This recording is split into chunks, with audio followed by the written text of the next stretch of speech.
قول النبي صلى الله عليه وسلم فيما ثبت في الصحيحين أنه قال: صوموا لرؤيته وأفطروا لرؤيته.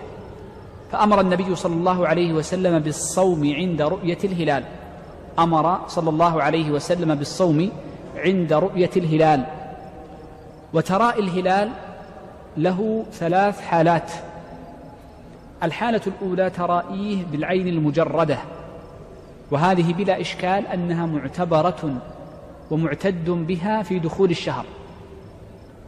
والحالة الثانية في الترائي أن يتراءى الهلال بواسطة آلة، كأن يجعل على عيني المترائي نظارة أو مكبر، سواء كان صغيرا أو كبيرا، مثل هذه المكبرات الضخمة التي توجد في المراصد وغيرها. وهذه أيضا تعتبر ترائيا صحيحا فيقبل. فمن تراءى الهلال بآلة وهو في محله فرأى الهلال فنقول إن ترائيه صحيح مقبول. النوع الثالث من الترائي أن يتراءى الهلال فوق الغيم،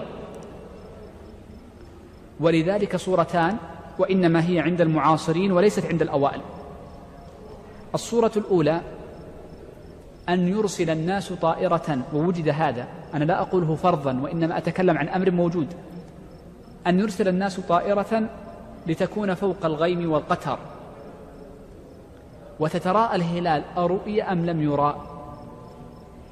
والصورة الثانية أن يتراءى ميلاد الهلال أو القمر عن طريق الأقمار الصناعية.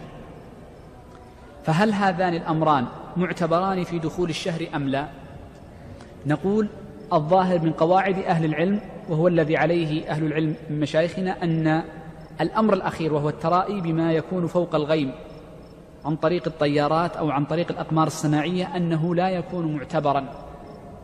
ودليل ذلك أن هذا الترائي يلغي النوع الثاني. النبي صلى الله عليه وسلم قال: فإن غم عليكم فلسنا مكلفين بما زاد عن الغيم والقتر. ولذلك وهذا من التكلف والتنطع في الدين. وإنما نقول الإنسان مطالب بالترائي إما بعينه أو بآلة من المجاهر والمراصد الأرضية الموجودة الكثيرة وهي منتشرة، فإن كان في بلد غيم رؤية في بلد آخر لا غيم فيه وهكذا. وأما الترائي فوق ذلك فإنه غير مقبول والقواعد لا تقتضيه.